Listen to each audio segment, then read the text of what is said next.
రండి తాతయ్య. తాతయ్య గారు రండి రండి రండి. అక్క ఏంటిది? ఎందుకు రమ్మంటున్నా? బాబుని చూడాలని తాతయ్య ఆరాటపడుతున్నారు. అందుకని రా రా అని స్వాగతం పలుకుతున్నారా? వాణ్ణి వాళ్ళెవరు చూడటం నాకిష్టం లేదు. వాళ్ళెవరు అంటే? ఆ ఇంటి వాళ్ళెవ్వరు. అలా అయితే నేను మీ అక్క కూడా ఆ ఇంటి వాళ్ళమే కదా. మరి మమ్మల్ని ఎందుకు చూడనిచ్చావు? మీరు వేరు వాళ్ళు వేరు. మాలాగే తాతయ్య గారు కూడా. అసలు అందరినీ శత్రువులు చేసుకుని ఎలా బ్రతుకుదామని?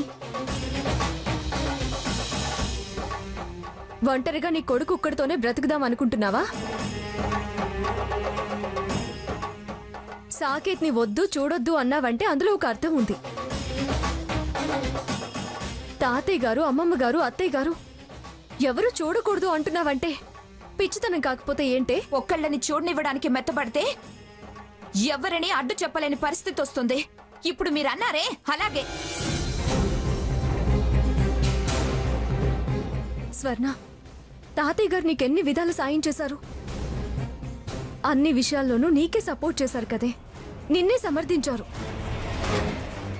అలాంటి తాతయ్య గారిని చూడొద్దు అనడం ఏంటే? చూడమ్మా స్వర్ణ, నువ్వు ఖచ్చితంగా వద్దు చూడొద్దు అంటే చూడను. కానీ మావి ముసలి ప్రాణాలు తల్లి. మా తర్వాత తరం వాళ్ళ కోసం తప్పించిపోయేవాళ్ళం. నాకు మీ ప్రేమ తెలుసు, అందులో నిజాయితీ తెలుసు. కానీ వాళ్ళు మీలా కాదు. పొరపాటు పడుతున్నావు స్వర్ణ. ఎవరిని నువ్వు అంతగా అనుమానిస్తున్నావో వాడు నువ్వు అనుకున్నట్టు లేడు.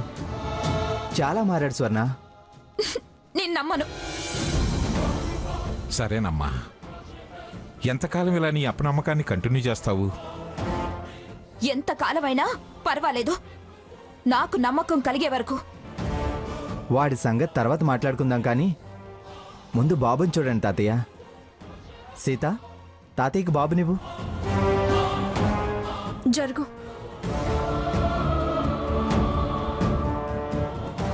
ఇటు రండి తాతయ్య. ఓహో, తీసుకోండి తాతయ్య గారు.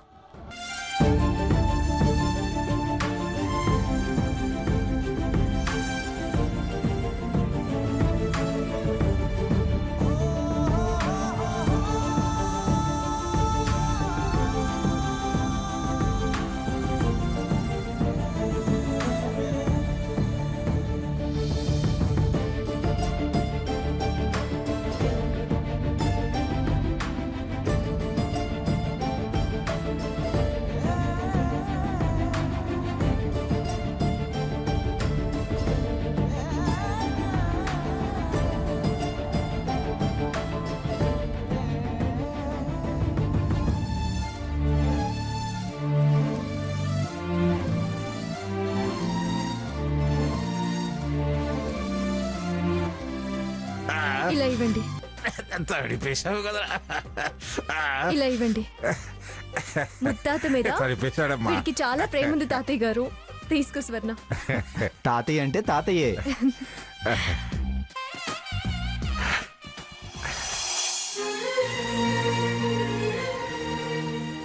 పాపం, అదంతా తల్లడిల్లిపోతుందో.